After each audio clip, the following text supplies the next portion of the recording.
पोष के रविवार की कहानी। इससे पहले आप मेरे चैनल को सब्सक्राइब जरूर से कीजिएगा। एक साहूकार था, उसके बच्चा नहीं था। एक दिन सवेरे वो बाहर गया, देखा एक किसान खेत में दाना डालने जा रहा था। साहूकार मिलते ही वो वापस लौट गया और बोलता गया, आज तो शगुन अच्छा नहीं हुआ। साहूकार ने सुना, उसका मुँह उतर गया। उसकी पत्नी ने पूछा, आज क्या बात है? साहूकार ने सारी बात बताई तो पत्नी बोली, आज चिड़िया आई तो वे भी बोली, अब बच्चे नहीं हैं तो दाना कहाँ से मिलेगा, कहकर उड़ गई। साहूकार को क्रोध आया। उसी दिन से वो सूरज भगवान की आराधना करने लगा। 12 वर्ष बीत गए। राणा देव जी ने सूरज भगवान से कहा, भक्त पुकार आपने नहीं सुनी तो कोई नहीं मनाएगा। तो भगवान को दया आई, प्रकट हुए और बोले, साहूकार तेरे नसीब में बच्चा नहीं है, पर मेरे आशीर्वाद से तुझे एक कन्या होगी। वो हंसेगी तो हीरे मोती बिखरेंगे।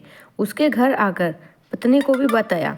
90 महीने एक कन्या ने उनके घर जन्म लिया और नायन नहलाने लगी तो वो हंसती मुस्कुराती तो हीरे मोती गिरते। उनको वो नायन लेके चली जाती। 1.25 महीना बीता। साहूकार की पत्नी नायन से बोली, अब मैं नहला दूंगी। वो नहलाने लगी। बच्ची हंसे तो हीरे गिरे, मुलके तो मोती गिरे। अब वो समझ गई कि नायन ने तो खूब हीरे मोती इकट्ठे कर लिए।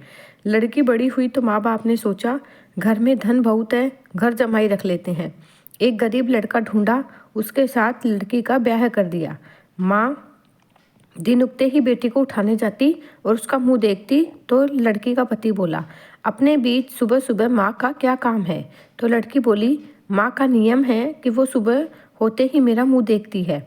दूसरे दिन वो सुबह उठा और उसका मुंह देखा तो उसके मुंह में से हीरे मोती बिखरे। वो समझ गया कि इसलिए सासू इसका मुंह पहले ही देख लेती है।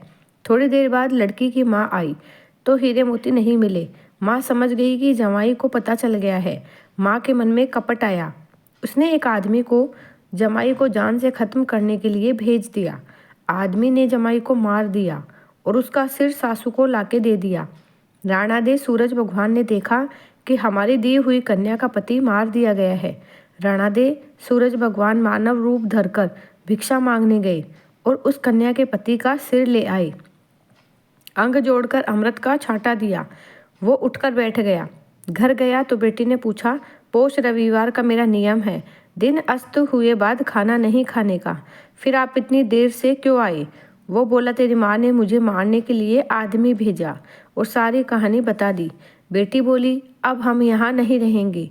जो माँ मेरा सुहाग छीन ले वो क्या काम की। बेटी अपने पति के साथ अपने घर में रहने लगी।